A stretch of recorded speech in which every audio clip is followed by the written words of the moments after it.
Hi everyone, welcome to Concept 16, Introduction to Trigonometry. A few of you have a little bit of background in this area, but for most of you, this is going to be something that is brand new. You might have seen buttons on graphing calculators before that look like this. They say these letters, and you might have thought it said sin, cos, tan, but it actually stands for sine, cosine, and tangent. These are actually ratios, and we're going to learn what they mean today. So we're going to start with this first sentence that just says a right triangle with a 35-degree angle is similar. That's why we're learning this in this unit. Similar to every other right triangle with a 35-degree angle. Okay, let's sort of unpack this statement. Basically, it could be made for a right triangle with any angle. That 35-degree angle is not anything magical here. I just picked a number. And then we're going to look at a triangle that happens to have that degree angle later today. So if you have a right triangle, if you know it's a right triangle, which means you already know it has a 90-degree angle, and then that triangle also has a 35-degree angle. So I'm just going to make a sketch here. This is not going to be accurate. Let's say I have this triangle. Let's pretend this isn't, well, that's 90 degrees, and pretend this one is 35 degrees. If I have another right triangle that also has a 35-degree angle, well, then they have to be similar, right? And that's just because of AA, because we have two congruent angles. Well, the fact that they're right angles also makes the side lengths very unique and have a relationship because of the Pythagorean theorem. The way that every right triangle sides work together has to work in a certain relationship to make the Pythagorean theorem work. So right triangles are really special anyway. Okay, so because this is true, we can look at the ratio of each pair of sides within these triangles, and those ratios are going to be the same. So what we're saying here is that if I took the ratio of, say, this side to this side in a right triangle with a 35-degree angle and compared that to the ratio of this side to this side, those ratios are going to be the exact same. And that would be true for any right triangle with a 35-degree angle. Likewise, if I just did another pair of sides. So let's say I looked at the ratio of this side to the hypotenuse, or in the other triangle, this side to the hypotenuse. That ratio is going to be the same in those two triangles, and it will be the same for every right triangle with 35 degrees. And again, this angle measure is not a magic number. The 35 degrees is not magic. That angle could be anything. I could be talking about a right triangle with a 42.5-degree angle. I could be talking about a right triangle with a 17-degree angle. Every right triangle with a 17-degree angle would have these same ratios. When they figured this out, that was true, these things got created called trigonometric tables that showed these ratios. And you could use the tables to figure out what the ratios were for any specific angle in a triangle.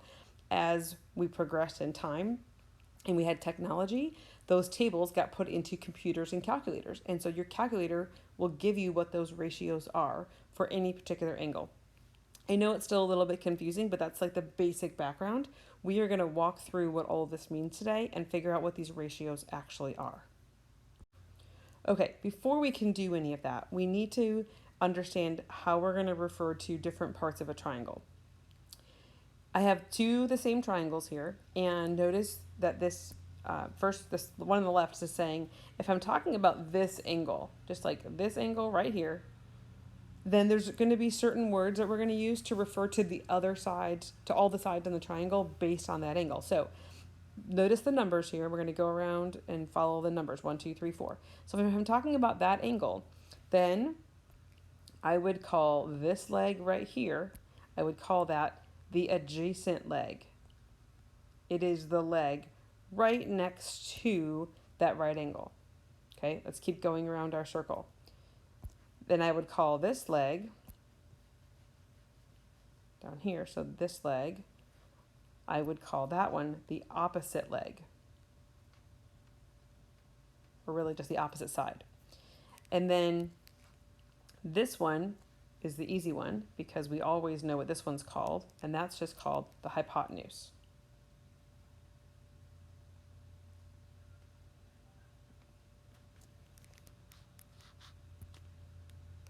Okay, now in the second picture, notice now I've changed it so that I'm talking about this angle down here.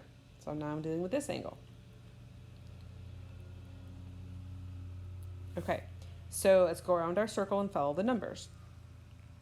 This time, I would call this leg here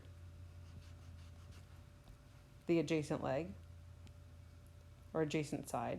It's right next to that angle that I'm talking about.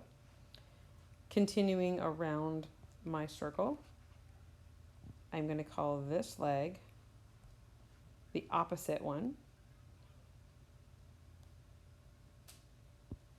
And then finally, we're going to call this one, as always, the hypotenuse. That one doesn't change. So basically, the words adjacent and opposite are going to refer to the two legs, whether they're right next to the angle that we're talking about or opposite across from the angle that we're talking about. So adjacent and opposite are going to become super useful words that we have to understand. We're going to practice that. Okay, so in this set of questions, all we're going to do is label the sides adjacent, opposite, and hypotenuse in relation to a given angle. So in number one, we're talking about angle A. So we're looking at this angle right here. So we're just going to label all three sides. Let's start with the easy one. Hypotenuse. I'm going to abbreviate here because I can't fit all that. It's hard to write with this pen. And for the other two, the side right next to that angle, that one is the adjacent one. And then the one that's across from it, that one is the opposite one. Okay, why don't you go ahead and try the next three by yourself? Just give it a quick pause, try the next three, and then come back and see how you did. Okay, how'd you do? I hope you got those labeled correctly. If you didn't, go ahead and take a minute and fix them now. Hopefully those words make sense. We've got adjacent, opposite, and hypotenuse. Okay, in this diagram, we have 4 triangles that I created specifically that are all similar to each other. They're all similar because I made them proportional to each other, and they're similar because angle A, angle D, angle G, angle J, those are all congruent angles to in each of the triangles. And you can also see that they're also right triangles, the way that I created them. Earlier on another screen, on your paper, it mentioned you might have seen this symbol on your screen, and it wasn't talked about here. It was this symbol, and that symbol represents the Greek letter theta. We often use that symbol as we're referring to angles when we're talking about trigonometry. So instead of just saying angle A right here, we might call that our angle theta. I'm not drawing it perfectly. It's sort of like a oval with a line drawn through the center of it as we kind of make an arc through. As you're drawing that, you might want to practice drawing that yourself. But anyway, that's the word theta, and you're going to hear that referenced as we talk about angles in trigonometry. It's just like instead of saying angle A or angle X, theta just often gets used. Okay, so what we're going to do here is we're just going to find the lengths of all of the sides of these 4 triangles that are similar. So I have a little chart here to help us, starting with triangle ABC. If you look at side A, which is considered the opposite of our angle A or our theta, side A, you can just count that out. That's just 3.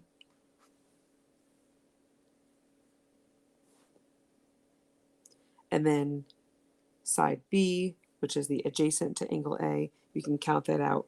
You can see that that is 4. And then for the hypotenuse, or side C, you can either do the Pythagorean theorem to find that, or you can just know this was a Pythagorean triple, you might recall. And so this is just going to be the length of 5. Okay, I want you to pause the video and go ahead and do the same thing for the other 3 triangles. Just count out the lengths for the 2 legs and then either use the Pythagorean theorem or Pythagorean triple knowledge to figure out the hypotenuse. So pause the video and fill out the rest of that chart. Okay, you can check your numbers above to see if your chart is filled out correctly. And now we're going to move on to chart 2. So here we're going to use the numbers from that table to complete this table. We're going to be creating specific ratios, and we'll talk about what the ratios mean in a minute. But for each triangle, we're going to make a ratio of the opposite side over the hypotenuse, the adjacent side over the hypotenuse, and then the opposite side over the adjacent side. Okay, so for triangle ABC, we're going to do the opposite over the hypotenuse. So if we look up here, the opposite for triangle ABC is 3, and the hypotenuse is 5. So we're just going to make a ratio. We're going to write here 3 over 5. Okay, now we're going to do the same thing. We're going to continue with triangle ABC, but we're going to find the adjacent over the hypotenuse ratio. So the adjacent over hypotenuse for triangle ABC, now we're going to do the 4 over the 5 for that ratio.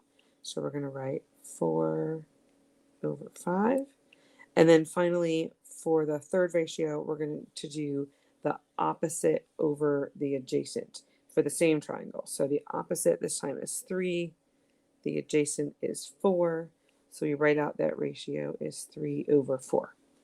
Okay, pause the video, take a moment and fill out the rest of the ratios for the other 3 triangles, and then come back and check the ratios, and then we'll talk about what it all means. See you in a bit. Okay, welcome back. Take a moment and just check the ratios. Make sure you have the same numbers that I have for both the original numbers, the original ratios, and then how I reduced them.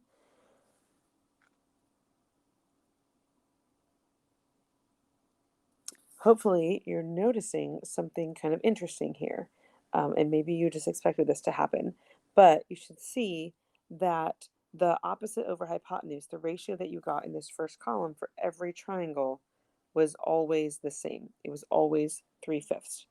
That means that the ratio of the opposite side to the hypotenuse for every triangle that was similar to each other should be the same, which again should kind of make sense.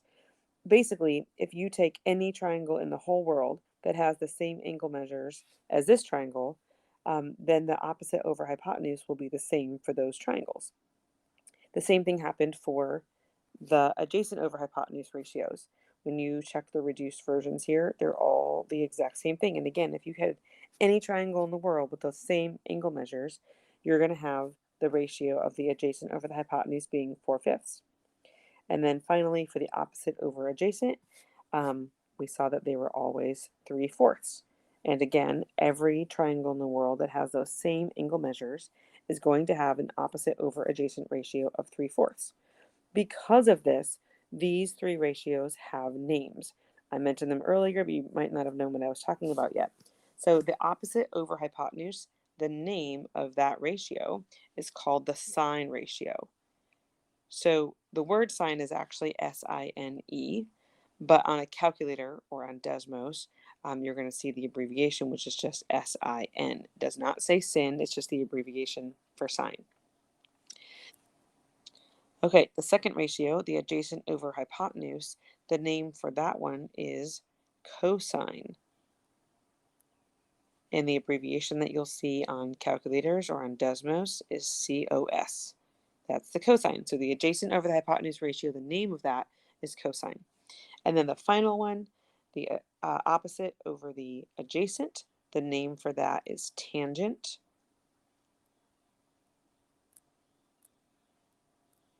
And the abbreviation is just TAN. See, you might be wondering, how am I ever going to remember these 3 ratios and what they stand for? Well, we have a nice little tool that can actually help you with this. So if you can remember this little saying or little acronym, SOHCAHTOA. SOHCAHTOA. SOHCAHTOA. If you can say that out loud, SOHCAHTOA, and then you remember how to spell it, if you look at it, the S stands for sine, and then it's telling you that you're going to put the opposite over the hypotenuse. And it's even in the right order, right? You're doing opposite over hypotenuse, so it's SOH. S for sine, telling you to put O, the opposite, over the hypotenuse, the H. All right, then we have ka. C stands for cosine. It's telling you to do the adjacent over the hypotenuse, right? So you're doing the adjacent over the hypotenuse for the cosine ratio. And then for TOA, T stands for tangent, and you're putting the opposite over the adjacent ratio. So the saying SOHCAHTOA will help you to remember the name of each of the ratios and the order to write the ratios down, what goes on top and what goes on the bottom. Okay, so this image is just an overview of the different ratios that we just talked through. If you haven't written down that mnemonic of SOHCAHTOA, find a place and let's write it down now. So we have SOHCAHTOA.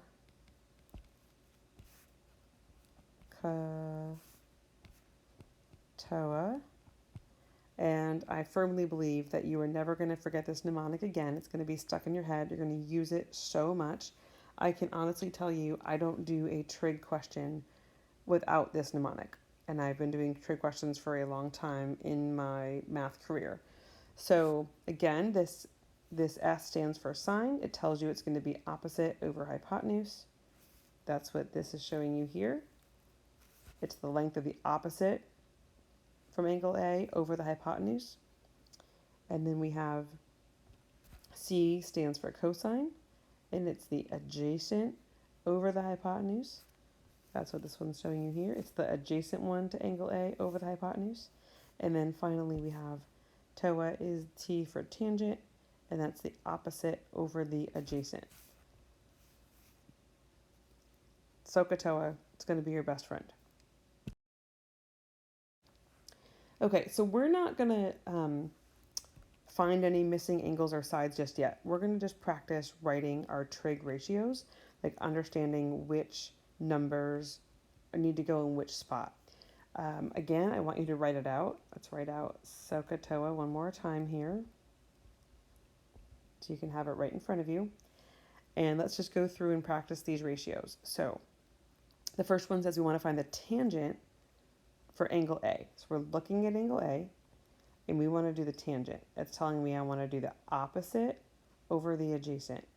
So from angle A is my theta. I'm going to look at the opposite side, which is the 8. And then the adjacent side, the one right next to it, not the hypotenuse, is the 15. So my ratio, when I write it down, I put the opposite, which was 8, over the adjacent, which was 15. Okay, for letter B, we're finding the tangent of angle B this time. B is our theta. So here's our angle, and we're looking again for the opposite over the adjacent. So the opposite is over here this time. So 15 is our opposite, and then the adjacent is the one next to angle B, not the hypotenuse, which now it's 8. So when we write that ratio out, we put 15 over the 8. Okay, for C, we're dealing with the sine of angle A. So we're back to A as being our theta, and we're looking for the opposite over the hypotenuse. So from angle A, the opposite is here, that's 8, and the hypotenuse, of course, is 17. So now we write down 8 over 17. 8 is the hypotenuse, and 8 is the opposite, and 17 is the hypotenuse. Okay, I want you to pause the video. I want you to try D, E, and F by yourself. Walk through each of those ratios, come back and check it and see how you did. See you in a bit.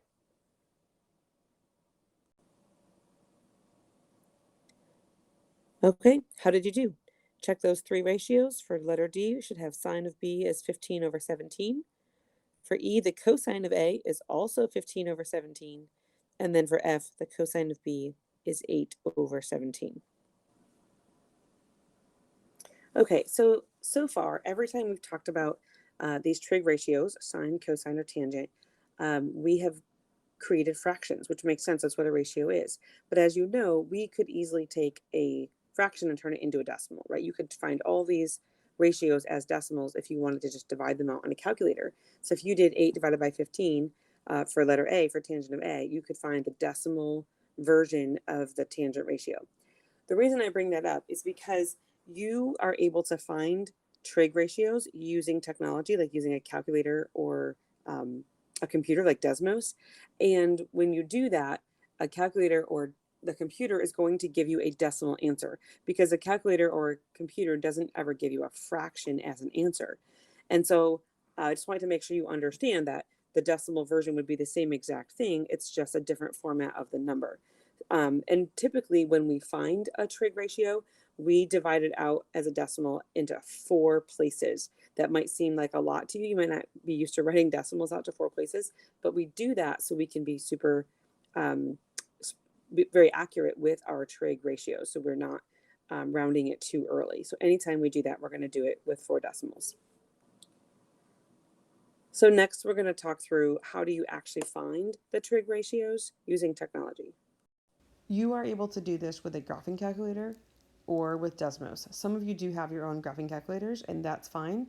I will mention briefly what you do with that calculator, but I'm mostly going to do my explanations through Desmos, since that's what you're going to be using in your math classes and on future SOL tests. One quick note I need to make is that angles, you are used to always measuring them in degrees, which is what we are going to be continuing to do here. But there's actually another way to measure angles, which you haven't learned about yet, which you will learn about in Algebra 2, and that's called radians. So every calculator, or whether it's on the computer or on a graphing calculator, can do these ratios with angles that are measured in degrees or in radians. And later down the road, you will use radians much more often than you will use degrees. And so by default, most technology is set up to do sine, cosine, and tangent ratios with radians. So you need to change that. You need to change it to degrees to make that happen. If you are on a graphing calculator, all you have to do is press the mode key. And if you press that, you're going to see RAD for radians and DEG for degrees. You're going to want to change that by sliding your cursor over to degrees before you do anything with trig ratios. If you are on Desmos, you're going to click on the wrench in the upper right hand corner. So if you're on a Desmos calculator screen, if you want to take a moment and pause and go and open one up on your computer, and once you click on the wrench, you're going to choose degrees at the bottom of the little pop-up window that comes up. This is a really important step. Imagine if you didn't do this, every single answer would be wrong. And if you were taking like a multiple choice test or an SOL test, you would be wondering, why are your answers not in the answer choice list? And it would be because of this. So I will remind you about this a lot from here on out. But just try to remember, if you are taking a quiz and you see 4 choices and your answers are not there, it's probably because you have your technology set up to do the angles in radians instead of degrees. So just keep that in the back of your mind. Okay, so at this point, I'm going to be doing this all with Desmos, and hopefully you are too. So if you either maybe have another window open that you can see your Desmos screen at the same time as you're listening to this, or you can go back and forth. Go ahead and make sure it's in degrees at this time. If you have a calculator at your house, that's fine, and you want to do that, just make sure it's in degrees. Okay, so all you have to do in Desmos is on the left side where you have like the place you type stuff in. Just type in, you can type in the word sign, like SIN, you can just type it yourself. Or if you want to use the keyboard at the bottom of the Desmos screen, on the right hand side, you will see a button that says functions. If you click on that, a whole bunch of trig functions pop up, more than we're ever going to learn this year. Some of these you'll learn in Algebra 2 and some even after that. But you'll notice the first 3 in the first column says sine, cosine, tangent. So you can click on that inside the functions button. You can click on sign, or you can just type it in. I think it's just easier to type those 3 letters in, SIN, and then the number 42. So you type that in, you hit enter, and you'll get a decimal. And what you should see on your screen is the decimal, and we're going to always use 4 places, is 0.6691. If you're not getting that, if you've got a negative number, it's because you still have it in radians. That's a huge clue. Sine, cosine, tangent ratios should never be negative. If you're getting a negative number, it's because you have it in radians. It's not the only Like you'll see other numbers too. So that's not the only thing that's going to happen if you have it in radians. You won't always get a negative, but that's just a big clue for you. Okay, let's try the next one. So you're going to type in on Desmos cosine, just type in COS, and then 68. And you should get the decimal 0.3746. And then the tangent of 25. So just type in TAN 25, and you're going to get the decimal 0.4663. So to try to remind you again what these numbers actually mean, what this is saying is if I have a right triangle where one of the angles is 42 degrees, I'm just going to draw a quick picture here. This is not accurate. This is just a sketch. If this angle here is 42 degrees, in any triangle that looks like that, that's a right triangle with a 42-degree angle, the ratio of the opposite side from that, so this opposite one, so this side right here, the ratio of that side over the hypotenuse for every right triangle with a 42-degree angle will be 0.6691 every single time.